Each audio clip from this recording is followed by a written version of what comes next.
Noches, bienvenidos y bienvenidas a esta nueva edición de Noticias de Venezuela con una perspectiva desde los derechos humanos. Mi nombre es Marino Alvarado Betancourt, soy abogado, activista de derechos humanos, realizo esta transmisión hoy desde la ciudad de Caracas. Hoy en la edición estaré empezando con un nuevo segmento. Y este segmento tiene que ver con orientación en materia jurídica relacionada con derechos humanos. Estaremos dando pequeñas informaciones. La idea es que acá no solamente podamos estar informados sobre Venezuela con una mirada desde los derechos humanos, sino que también podamos ir poco a poco conociendo más nuestros derechos y los mecanismos para defenderlos, dónde quedan las instituciones. De todo esto iremos hablando en el transcurso de los programas. Toda esta semana se la vamos a dedicar a los derechos humanos laborales.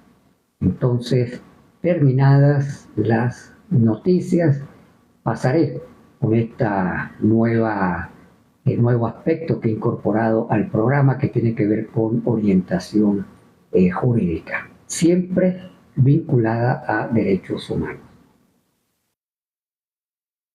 Hoy los estudiantes universitarios se volvieron a movilizar.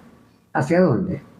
En esta oportunidad frente a la Defensoría del Pueblo en la Plaza Morelos en Caracas. ¿Para qué se movilizaron los estudiantes? Para exigir la renuncia de Tarek William Saab como defensor del pueblo. Afirmaron los estudiantes a través de distintas declaraciones que no puede ser defensor de los derechos ciudadanos, quien hasta hace poco desde el Ministerio Público dirigió la represión en Venezuela, o fue uno de sus máximos dirigentes. Los estudiantes, además, exigieron que en el proceso de selección, tanto del fiscal general como de la Defensoría del Pueblo, que debe hacer la Asamblea Nacional, se deben respetar lo establecido en la Constitución. Entonces, este fue uno de los nuevos reclamos, de las nuevas movilizaciones realizadas por estudiantes de la Universidad Central de Venezuela. Saludos a quienes se están conectando poco a poco. Hoy hubo una información que emitió el presidente de la Comisión Especial para la aplicación de la ley de amnistía, el diputado Jorge Arriaza. Jorge Arriaza informó que se han realizado 9.060 solicitudes para ser beneficiarios de la ley de amnistía. De estas 9.060 solicitudes, se procesaron 5.383 de personas que tenían medidas cautelares, que se supone ya no tienen que estar sometidas a régimen de presentación en tribunales o limitaciones como que no puedan declarar ante los medios o no puedan salir del país. Estaríamos hablando, según el diputado Jorge Arriaza, de 5.383 resoluciones relacionadas con medidas cautelares. Informó también que han sido excarcelados 245 privados de libertad. Esta es la información oficial. Por otro lado, tenemos la información que emana de las organizaciones de derechos humanos. La organización Calidoscopio Humano informó que desde el 8 de enero, cuando empezaron las excarcelaciones, cuando se informó que hubo la promesa ante el pueblo venezolano de que iba a haber un número significativo de excarcelaciones, desde el 8 de enero hasta el día de ayer, 1 de marzo, se han producido 683 excarcelaciones. Esto es lo que plantea la organización Caleidoscopio Humano. Por su parte, la organización Justicia, Encuentro y Perdón informó hoy que a esta fecha se mantienen, escúchese bien, se mantienen en condición de presos políticos 759 personas. Ellos han venido explicando, y yo por acá también he venido informando, que el número de personas contabilizadas como presos políticos creció en las últimas semanas. ¿Y por qué? Porque muchas familias no se habían atrevido a denunciar por todo el terror que tenía la población venezolana como consecuencia de la represión. Entonces, no sé si me están escuchando bien porque me aparece aquí que hay dificultad con la conexión, pero continúo. Las organizaciones, he venido explicando, de derechos humanos han venido recibiendo nuevas denuncias en cantidad importante de personas que, teniendo sus familiares presos como consecuencia de la represión política, no se atrevían a denunciar. Consideraban que era un riesgo para sus familiares el hecho de que se hiciera alguna denuncia pública. Por lo tanto, no se atrevían a realizar denuncias. Por eso, la organización Justicia, Encuentro y Perdón señala que esta cifra, todavía bastante alta, de 759 personas en calidad de presos políticos, tiene que ver, entre otros aspectos, a pesar de las excarcelaciones, con las nuevas denuncias que han venido realizando los familiares. Hoy conocimos nuevas liberaciones en distintas partes de Venezuela. Voy a hacer referencia en particular a una que está confirmada y a otra que está por confirmarse. Aparentemente es así, pero he estado tratando de comunicarme con la familia y no he podido. Hoy fueron liberados 2 extranjeros de nacionalidad colombiana que se encontraban en el Rodeo. Los 2 se llaman Reinaldo Gutiérrez, padre e hijo, que habían sido detenidos de manera arbitraria el 26 de octubre. Hay que recordar que hace pocos días un conjunto de presos colombianos que se encuentran en la cárcel de Rodeo en calidad de presos políticos, en la noche, para denunciar su situación, empezaron a cantar el himno nacional de Colombia, y fue captado por algunos familiares que hicieron la denuncia. Se calcula que hay unos 20, antes había 22, ahora habrá 20 ciudadanos de nacionalidad colombiana en condición de presos políticos en la cárcel del Rodeo. Bueno, ayer se conoció la información de la libertad del preso político de nacionalidad argentina, Nahuel Gallo, que ya en la madrugada llegó a Argentina, se reencontró con su esposa, con su pequeño hijo Víctor. Bueno, hoy tenemos la noticia de esta excarcelación de padre e hijo de nacionalidad colombiana.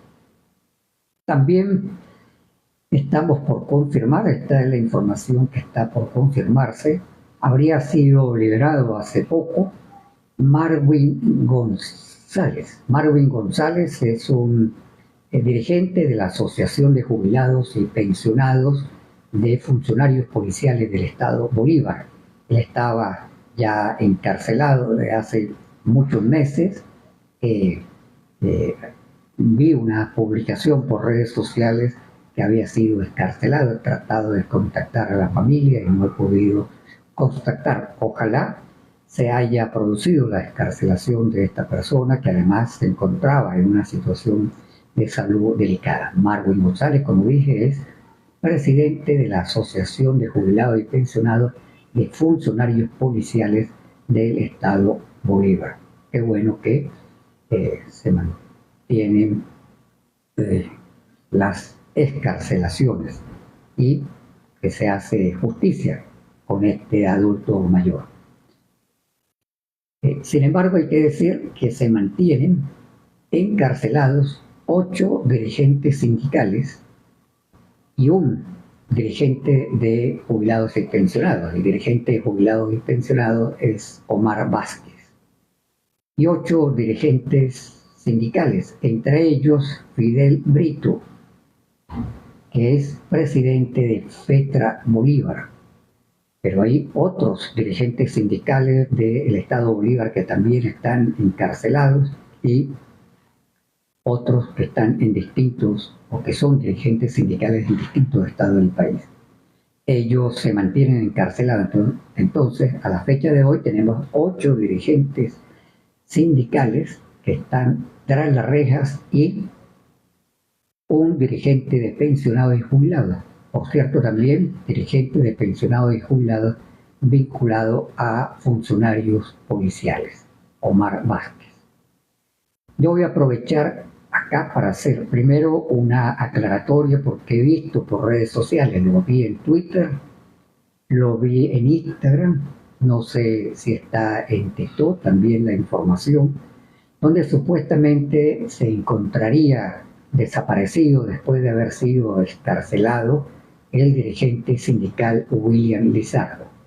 Quiero decir categóricamente, porque además he acompañado a sus familiares en todo el proceso mientras estuvo detenido, que William Lizardo, que fue liberado el 14 de febrero, a las pocas horas de ser liberado, se encontró con su familia en Valencia. William Lizardo, el dirigente sindical del sector construcción, vive en la ciudad de Valencia, se encuentra en perfectas condiciones. Entonces quiero,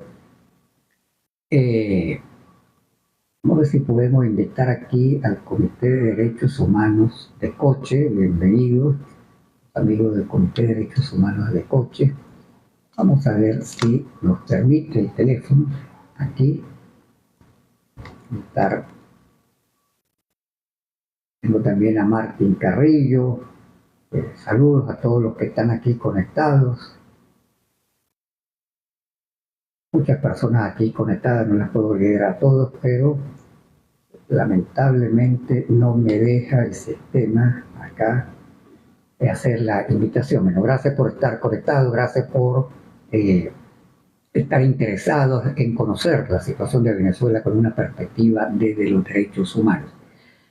Lo otro que quiero hacer es instruir un poco, darles orientación. Si usted tiene algún familiar, si tiene algún conocido que es beneficiario de la ley de amnistía, ya sea porque está encarcelado o porque ya fue excarcelado hace muchos años. Recordemos que la ley de amnistía está abarcando hechos desde el año 2000, 2002, 2007, 2014, 2017, 2019, hechos vinculados a protestas, 2024. Si tiene algún familiar, algún conocido, dele la siguiente orientación. Voy a hablar en el caso de Caracas. Si usted conoce, por casualidad está en el interior y conoce el procedimiento, por favor escríbalo por acá o me escribe después, yo mañana puedo transmitir la información. Lo primero es que la solicitud para ser beneficiario de la amnistía la puede hacer directamente la persona que está siendo afectada. No necesita ser abogado, no necesita ser acompañado de abogado. La puede hacer directamente. Si usted es una persona que está sometida a medidas cautelares o conoce a alguien que está bajo este régimen de presentación y es una de las personas que encuadra dentro de los beneficiarios de la ley de amnistía, puede presentar, en el caso de Caracas, en la mezanina del Palacio de Justicia, donde dice Unidad de Recepción de Documentos, el escrito. ¿Qué tiene que llevar? 3 copias del escrito. 2 quedan para los tribunales y una para que se la sellen como recibido. Ese es un primer mensaje. Hoy vi cómo personas hacían una larga cola, llegaban a la unidad de recepción de documentos, le faltaba una copia y salían corriendo a tener que sacar otra copia, y cuando regresaban tenían que volver a hacer la cola. Entonces, 3 copias del escrito de solicitud de beneficio de amnistía. En segundo lugar, si la persona está encarcelada, esta solicitud la puede hacer cualquier familiar directo o un abogado cercano a la familia. ¿Ok? Pero cualquier familiar directo la puede hacer. Incluso si tiene dificultad con una computadora, vi señoras escribiendo a mano, la solicitud se la recibieron en la unidad de recepción de documentos. Pero entonces, si la persona está encarcelada, la puede hacer cualquier familiar. Y si la persona tiene abogado, la puede hacer el abogado incluso sin que vaya con la familia. ¿Qué debe contener ese escrito? Escúchese bien. Ese escrito debe contener el número de expediente, debe hacer una narración de los hechos muy breve, cuándo fue detenido, en qué lugar está la persona encarcelada, si es que está encarcelada, si ya fue liberada, dónde estuvo encarcelado, cuál es la situación judicial en este momento que tiene la persona. Tiene que colocar al final o un correo electrónico o un número telefónico. Esto es importante por si el tribunal tiene que localizarlo para pedirle alguna información complementaria o sencillamente para informarle que ya tomó la decisión. Entonces no olviden incorporar en el escrito, y esto aprovecho, es válido para cualquier escrito que usted entregue en una institución. Cualquier escrito que usted entregue en una institución, incorpore siempre un correo electrónico e incorpore siempre un número telefónico donde esa institución pueda ubicar. Entonces, esto es muy brevemente el procedimiento para solicitar ser beneficiario de la amnistía. Y repito, no requiere de acompañamiento de abogado. Lo puede hacer cualquier persona. Es uno de los trámites que se puede hacer como persona sin necesidad de ser abogado. De esto también vamos a hablar ahora cuando ya empiece a hablar sobre derechos laborales. Como dije, en este programa, vuelvo a repetir, en este programa desde el día de hoy no solamente voy a transmitir noticias, voy a dar cortas orientaciones jurídicas que le pueden ser muy útiles, siempre relacionadas con derechos humanos. Entonces no me vayan a pedir orientaciones que tengan que ver con cómo hago un divorcio o cómo puedo atender una situación de arrendamiento, no. Siempre vinculadas a temas de derechos humanos. Si usted tiene alguna duda, si usted tiene alguna información que pueda complementar, muy bien, aquí entre todos iremos construyendo esta información y yo la leo, la transmito al día siguiente. Bueno, voy a empezar, como dije, esta semana voy a abarcar todo lo que tiene que ver con derechos laborales. Una de las instituciones que más usan las personas, los trabajadores y las trabajadoras, y a las cuales en algún momento usted va a tener que acudir porque somos trabajadores, es a las inspectorías del trabajo. Las inspectorías del trabajo tienen una particularidad, y esto es muy importante que usted lo sepa, es que usted puede realizar muchas actuaciones sin necesidad de abogado. Puede empezar algunas actuaciones sin necesidad de ser abogado. Si llegara a ocurrir alguna audiencia donde usted necesite abogado y usted no tiene capacidad de financiar un abogado, entonces existen los procuradores del trabajo. Son abogados que paga el Estado venezolano para que le asistan. En el caso de Caracas, una de las cosas que quiero hacer no solamente es que conozcan más sus derechos y conozcan más sus procedimientos, que conozcan también dónde quedan las instituciones. Entonces, en el caso de Caracas, tenemos 3 inspectorías del trabajo. Escúchese bien, 3 inspectorías del trabajo. 2 funcionan en un mismo edificio. Esas inspectorías son la Inspectoría Capital Norte, así se llama, y la Inspectoría Miranda Este. La Inspectoría Capital Norte y la Inspectoría Miranda Este funcionan en el mismo edificio. ¿Y dónde está ese edificio? En la esquina de Tienda Honda, en el centro de Caracas, frente a la Plaza Las Mercedes. Ahí funcionan 2 inspectorías.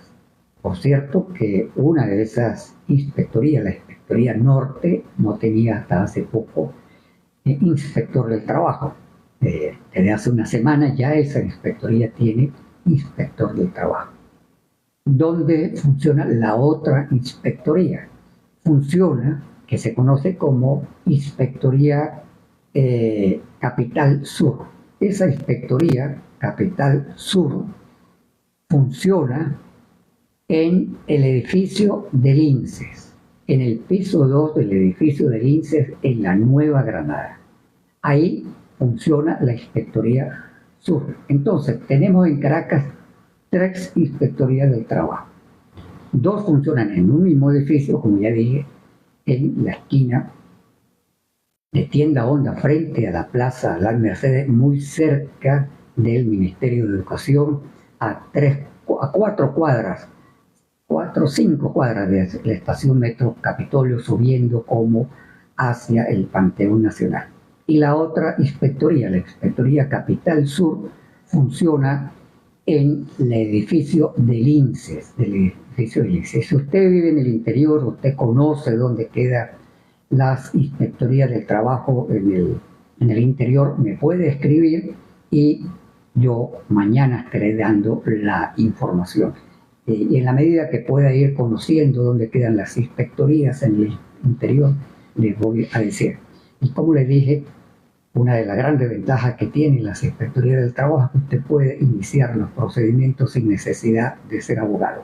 Mañana voy a dar información de qué necesita cuando va a acudir a una inspectoría del trabajo, si usted va a solicitar que le revisen el cálculo de prestaciones sociales o si usted va a solicitar, va a hacer el reclamo porque fue despedido de manera injusta.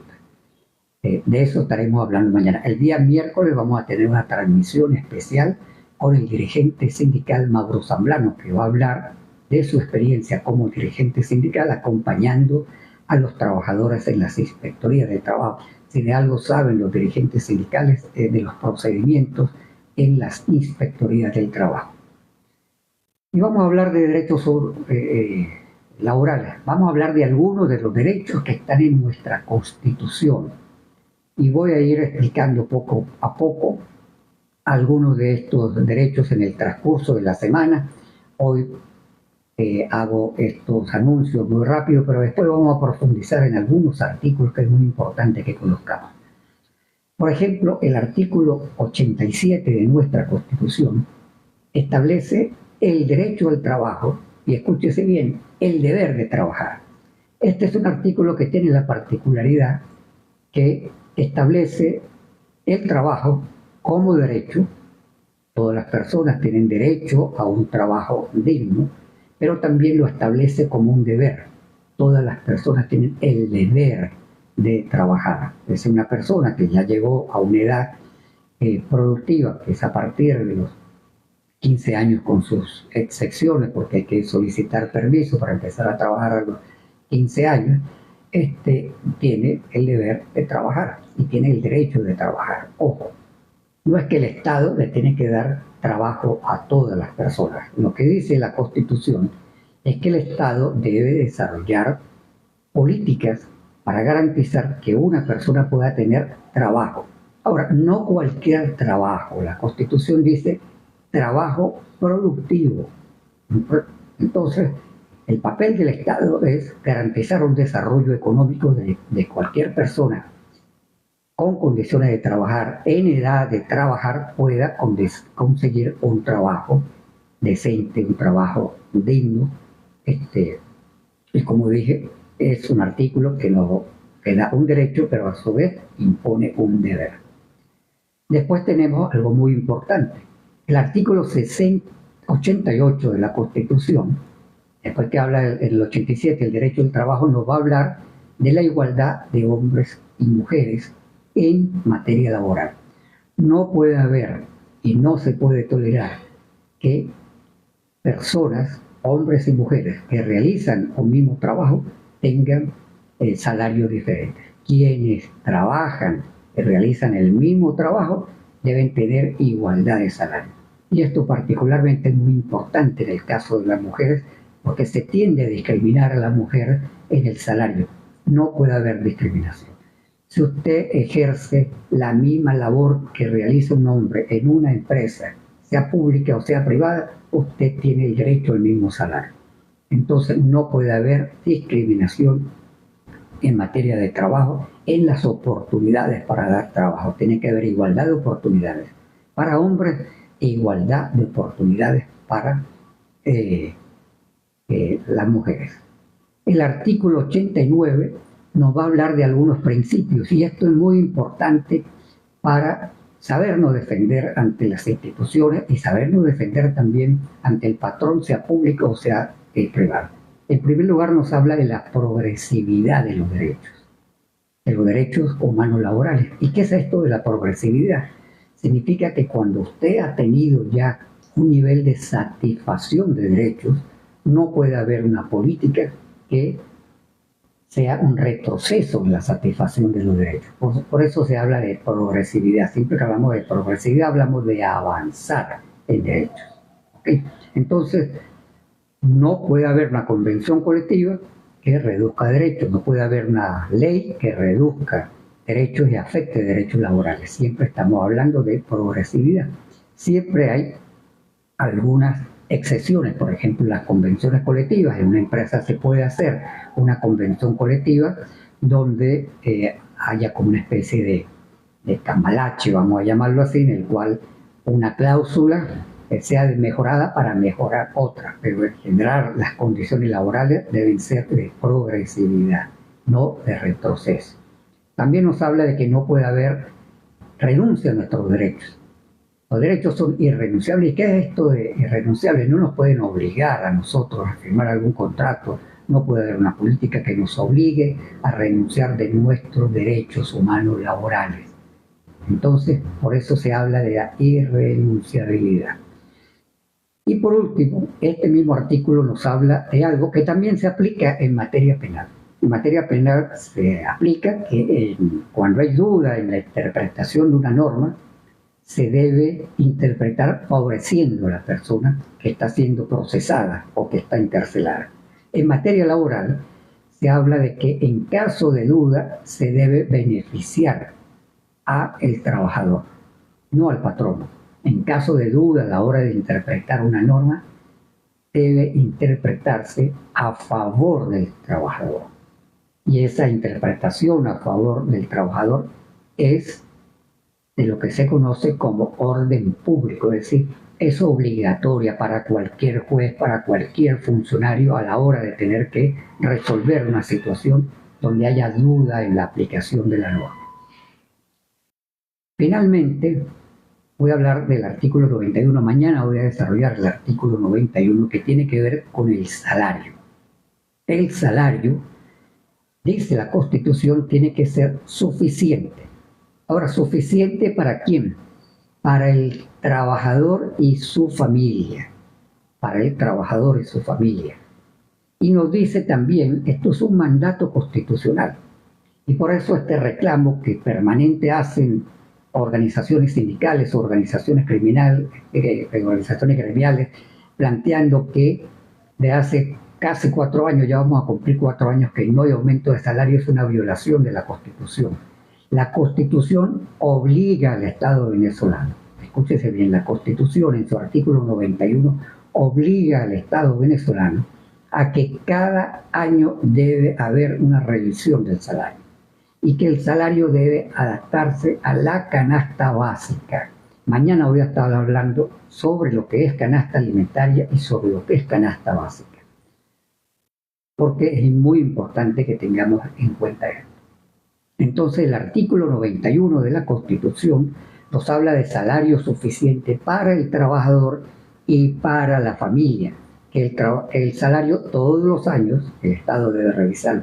Pero además, la Ley Orgánica del Trabajo establece que debe ser tripartita y los convenios internacionales de la Organización Internacional del Trabajo dice que debe ser mediante un diálogo tripartito. ¿Y quiénes son estas tres partes que deben dialogar y ponerse de acuerdo para definir el salario mínimo en Venezuela?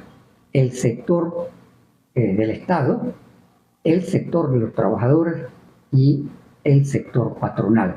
Entre estos tres debe haber un diálogo cada año, eso es lo que debería ser, no una decisión unilateral del Ejecutivo Nacional que diga, además sin explicar bajo qué criterios, se aumenta o no se aumenta. Ya tenemos 4 años sin aumento de salario mínimo, que equivale a 130 bolívares.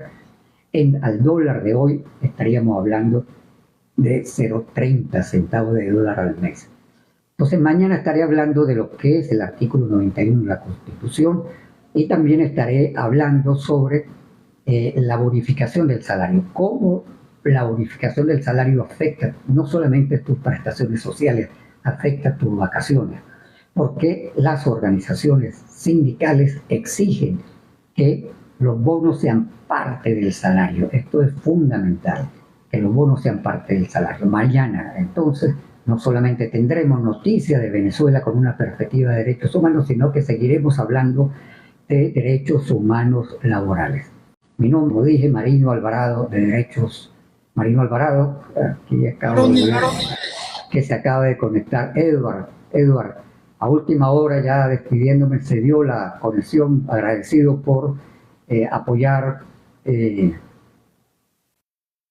dice por acá, la economía o la realidad manda más que la Constitución, estimado. Es cierto que la economía o la realidad manda más pero los economistas han dicho, entre otras cosas, que no puede haber desarrollo de la productividad del país y del comercio si tiene una población que no tiene capacidad de comprar.